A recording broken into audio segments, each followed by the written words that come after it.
Just over 3 years ago now, I ended up coming down with a life-threatening illness, which led to me having a cardiac event. I then had to proceed with taking 4 months off of training, which led to me going into 2022 looking like this. By the end of that year, I ended up getting my physique back. I ended up quitting my job at 22 for full-time online coaching, joining the biggest men's transformation coaching brand in the UK, and ended the year visiting my dream place, Dubai, on a work trip. And here are 5 things in which I've done to get my life back on track. First thing in which I did is I refused to accept my situation. Now, when I got hospitalized, the doctors told me multiple things. They told me my heart may never fully recover. I may be left with some serious damage to the heart. I may never live a normal life again. I may never lift weights again as a whole. After hearing those things, and especially after the 4-month training ban leading to looking skinny fat, I could have quite easily just given up from there. I could have just thought, oh, well, you know, I'll never get back the progress in which I lost. I'll never look in shape again. I'll never be able to perform as well as what I once did in the gym. But I didn't. I refused to accept my situation. I refused to accept that this was my destiny and that this was going to be my life from there on out. I chose to take action and make the best of my situation. The minute I was able to train again, I reached out, I hired a coach, I got help. I set myself goals and I aimed to get my physique back. I refused to accept my situation. I had 2 choices to make going into 2022. And I chose not to give up. It's easy when you feel like you've been hit with a huge amount of adversity to just give up, throw the towel in and call it a day there. But that's essentially going to get you nowhere, and you are only going to be stuck in the same position in which you are. You have to persist, you have to overcome that adversity. And if you keep on putting in the work over a prolonged period of time, 3, 6, 9 months, 1 year down the line, you are going to be in a much better position than what you were. It's not going to happen overnight, but if you put the work in, eventually it will. And in that process, you're going to become a much stronger individual physically and mentally. So if you are in a situation right now where you feel like you're in a huge rut and you're struggling to get out, refuse to accept your situation. Hold yourself to a higher standard and aim to get better. Right, so a quick outfit change and we are off to the gym now to train legs. But not before we get on to point number 2, which is I set goals for myself and I set time frames for which I wanted to achieve them goals by. Now, I truly believe you can't hit targets in which you cannot see. And when going into the year of 2022, I set multiple goals for myself in which I wanted to achieve, with dates in which I wanted to achieve them by. I think working on a realistic time frame and setting goals for yourself in which you think are realistic and achievable by a certain point is only going to in turn make you work harder towards that goal. For example, when I went into 2022, I was in the worst shape of my life. One of my goals was getting my ass back in shape. I set a realistic time frame for that goal from where I was at and how long I thought I needed in order to get back in shape. And towards the end of that time frame, I booked in a photo shoot. Now, why did I book in a photo shoot? Like, did I need to? No, not really. But having that end goal in sight, knowing that I was going to be standing in front of the lens and getting some shots taken of me, you best believe I wanted to be in shape for that, right? I did not want to stand in front of that lens and not have a 6-pack. So by setting that goal towards the end of the time frame, it gave me that feeling of, oh shit, what have I done? I've literally just booked in a photo shoot. I've paid a hell of a lot of money for that. You best believe I'm going to want to be in shape for it. It made me work harder. It gave me that kick up the arse. It gave me that drive and determination in order to go ahead and get myself back in shape. Going into 2022 as well, I had a side hustle. I was working 2 jobs, but I wanted to follow my passion and go full-time with personal training and online coaching. I took a look at my current situation. I assessed where I was at.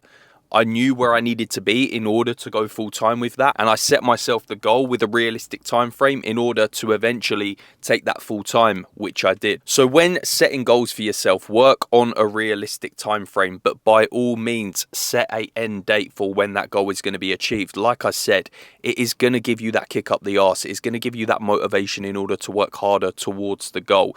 Even if you don't achieve the goal, by the time that end date comes around. You have probably made more progress with that than what you would have if you just went, well, you know, eventually I want to get in shape. Eventually I want to go full-time with online coaching. Eventually I want to run that marathon. Eventually I want to compete in a high rocks, whatever it may be. If you set an end goal in sight, that is going to give you, like I said, that kick up the arse. It's going to make you work harder. It's going to give you that drive and determination in order to work towards the goal. Even if you don't achieve the goal by that end date, you will probably have made more progress with that goal and be closer to achieving that goal than if you did with no time frame whatsoever. So set goals for yourself and set an end date for when you want to achieve that goal. Anyway, off to train legs now. Let's get it. And that being said as well, point number 2 kind of ties into point number 3, and that is that I got my arse back in shape. Now, getting in shape is going to benefit your life in more ways than one. Not just obviously confidence, self-esteem and self-image, but how you perform, how you feel, how other people treat you, right? You are going to feel a hell of a lot better when you're in shape, and your life is going to be so much more better when you are in shape. And like I said, when I came out of that training ban, my first goal was to get my arse back in shape. Now, if you're struggling with that, here is a simple format for you to follow. Find your maintenance calories. The easiest, most simple way of doing this is your body weight in pounds times 15. Knock 500 calories off of that and eat in a 500 calorie deficit. You could potentially manipulate your calories day to day, giving yourself a little bit more food on training day when your body has more of a demand for nutrients. That nutrients being carbohydrates because you're going to be training, and a little bit less on rest days where again your body doesn't have as much of a demand for nutrients. You can utilize cardio. That is going to be a great tool in order to drive a further calorie deficit and lead to further fat loss. Potentially when you're having to overcome a metabolic adaptation as well, cardio can be a great tool in order to create that further calorie deficit while you're able to still then keep food nice and high in order to hold your performance in the gym.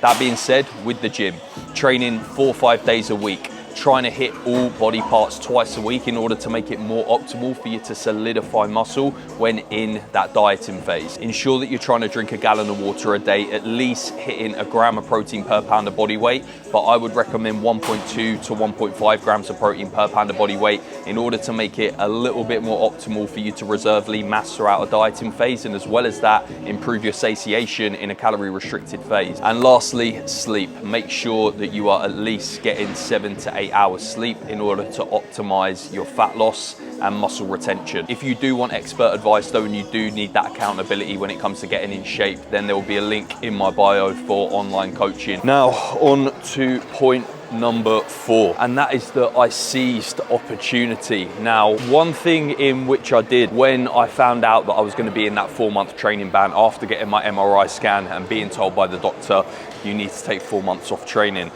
I was being coached by Ben Hawksworth at the time, and the first thing in which I did is that I reached out to him and I said, Ben, look, I'm not going to be able to train over the next 4 months. I'm going to have a lot of spare time.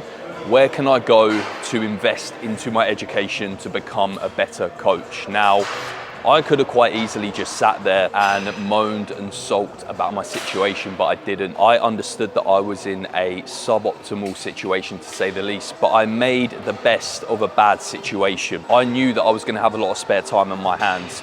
I knew that I wasn't going to really be able to push content on Instagram.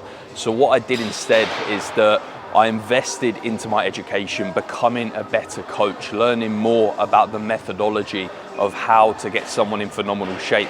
So that way, when I did get back in shape and I was able to push more content on Instagram and having more inquiries coming through the door, that I was able to take them clients and that I was able to give them the best service possible and create more transformations and turn out more results as a coach. As well as that, going on to becoming a full-time online coach within that time as well, I saw that Ben Bray was looking for another coach. He was advertising for it.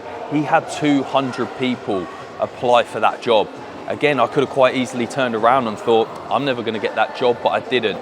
I applied anyway. I went ahead with the process in order to qualify for the job. Investing a lot into my education along that time as well would have massively helped with obviously standing out amongst the 200 other coaches which applied for that job. But again, because I made the best of that bad situation. That's what really benefited me later down the line. So don't sulk, moan about your situation. Do everything in which you can in order to improve your situation, make that better and make that worthwhile. And that's exactly what I did. And then last but certainly not least, for point number 5, is that I worked hard and I stayed consistent with it. And that really is the base for making success out of anything in life. I'll be completely honest, I was close to giving up. I was. Before I inquired to join Ben as a coach and realizing my dream of quitting my job and becoming a full-time online coach, I was this close to applying for another job. I very nearly got to the end of the tunnel, and right before I came out the other side, turned around and just gave it all up. But I didn't. I continued to persist. I stayed consistent. I worked hard. Prior to that, I was very consistent with my education, my content, my training as well. When I was back in training at that point, I was consistent with my training sessions, my diet, my output, supplementation, sleep, absolutely everything, and eventually got to where I wanted to be by the end of the year. So no matter where you are right now, you may very well be near the end of the tunnel. You just need to keep going and you need to keep working hard. But that is everything there. Hopefully you can apply these 5 tips to your life if you feel like you're in a rut right now and that there is no way out. And comment down below if you do want to see more videos like this. And if you do need any further help, advice, then drop me a message, send me a DM. My Instagram's right here. But that is it for this video. Like, share, subscribe, all that YouTube stuff. And if you have not gone all in yet, then this is your sign to do so. Take care. God bless.